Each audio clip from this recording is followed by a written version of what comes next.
It's Miss Ashley, and I am from Norwood and Dutch Valley. And I have a lesson today that I want to share with you, and it's on friendship. And the name of the story that I want to read to you today is one of my very favorite friendship books, and it's called Enemy Pie. And if you haven't read this one, you're in for a treat today. It should have been the perfect summer. My dad helped me build a treehouse in our backyard. My sister was at camp for 3 whole weeks. And I was on the best baseball team in town. It should have been a perfect summer, but it wasn't. It was all good until Jeremy Ross moved into the neighborhood right next door to my best friend Stanley. I did not like Jeremy Ross. He laughed at me when he took me out in a baseball game. Had a party on his trampoline and I wasn't even invited. But my best friend Jeremy was. Jeremy Ross was the one and only person on my enemy list. I never even had an enemy list until Jeremy Ross moved into the neighborhood. But as soon as he came along, I needed one. I hung it up in my treehouse where Jeremy Ross was not allowed to go. Dad understood stuff like enemies. He told me that when he was my age, he had enemies too, but he knew a way to get rid of them. I asked him to tell me how. Tell you how? I'll show you, he said. He pulled a really old recipe book off the kitchen shelf. Inside, there was a worn-out scrap of paper with faded writing. Dad held it up and squinted at it. "Me pie," he said, satisfied. You may be wondering what exactly is in enemy pie. I was wondering too. But Dad said the recipe was so secret, he couldn't even tell me. I decided it must be magic. I begged him to tell me something, anything. "I will tell you this," he said. "Enemy pie is the fastest known way to get rid of enemies." No, of course, this got my mind working.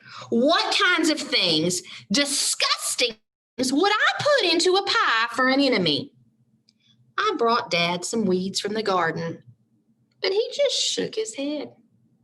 I brought him some earthworms and rocks, but he didn't think he needed those. I gave him the gum I'd been chewing all morning. He gave it right back to me. I went out to play, alone. I shot baskets until the ball got stuck on the roof. I threw a boomerang and it never came back to me. And all the while I listened to the sounds of my dad chopping and stirring and blending the ingredients of enemy pie. This could be a great summer after all. Enemy pie was going to be awful. I tried to imagine how it must smell, or worse yet, what it would look like. But when I was in the backyard looking for ladybugs, I smelled something really, really good. And as far as I could tell, it was coming from our kitchen. I need to ask Dad what was wrong. Enemy pie shouldn't smell this good. But Dad was smart. If it smelled bad, your enemy would never eat it, he said. I could tell he'd made enemy pie before. The buzzer rang and Dad put on the oven mitts and pulled the pie out of the oven. It looked like a plain old pie. It looked good enough to eat. I was catching on. But still, I wasn't really sure how this enemy pie worked. What exactly did it do to enemies? Maybe it made their hair fall out or their breath stinky. Maybe it made bullies cry. I asked Dad, but he was no help. He wouldn't tell me a thing. But while the pie cooled, he filled me in on my job. He talked quietly. There is one part of enemy pie that I can't do. In order for it to work, you need to spend a day with your enemy. Even worse, you have to be nice to him. It's not easy, but it's the only way that enemy pie can work. Are you sure you want to go through with this? Of course I was. It sounded horrible. It sounded scary, but it was worth a try. All I had to do was spend one day with Jeremy Ross. Then he'd be out of my hair for the rest of my life. I rode my bike to his house and I knocked on his door. When Jeremy opened the door, he seemed surprised. He stood on the other side of the screen door and looked at me, waiting for me to say something. I was nervous. Can you play? I asked. He refused. I'll go ask my mom, he said. He came back with his shoes in his hand. His mom walked around the corner to say hello. You two boys stay out of trouble, she said, smiling. We rode bikes for a while and played on the trampoline. Then we made some water balloons and threw them at the neighborhood girls, but we missed. Jeremy's mom made us lunch. After lunch, we went over to my house. It was strange, but I was kind of having fun with my enemy. He almost seemed nice. But of course, I couldn't tell Dad that since he had worked so hard to make this enemy pie. Jeremy Ross liked my basketball hoop. He said he wished he had a basketball hoop, but they didn't have room for one. I let him win a game just to be nice. Jeremy Ross knew how to throw a boomerang. He threw it, and it came right back to him. I threw it, and it went over my house and into the backyard. When we climbed the fence to find it, the first thing Jeremy noticed was my treehouse. My treehouse was my treehouse. I was the boss. If my sister wanted in, I didn't have to let her. If my dad wanted in, I didn't have to let him. And if Jeremy wanted in, can we go in it? He asked. I knew he was going to ask me that, but he was the top person, the only person on my enemy list, and enemies are not allowed in my treehouse. But he did teach me how to throw a boomerang. And he did have me over for lunch. And he did let me play on his trampoline. He wasn't being a very good enemy. Okay, I said, but hold on. What's he about, guys? Yeah, he's going to tear the enemy list off the wall, isn't he? Climbed up ahead of him and tore the enemy list off the wall. I had a checkerboard and some cards in the treehouse, and we played games until my dad called us down for dinner. We pretended we didn't hear him, and when he came out to get us, we tried to hide from him. But somehow he found us.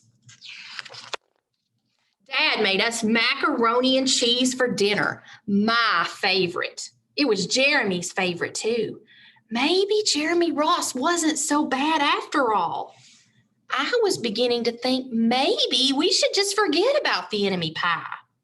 But sure enough, after dinner, Dad brought out the pie. I watched as he cut the pie into 8 thick slices. Dad, I said, it sure is nice having a new friend in the neighborhood. I was trying to get his attention and trying to tell him that Jeremy Ross was no longer my enemy. But Dad just smiled and nodded. I think he thought I was just pretending.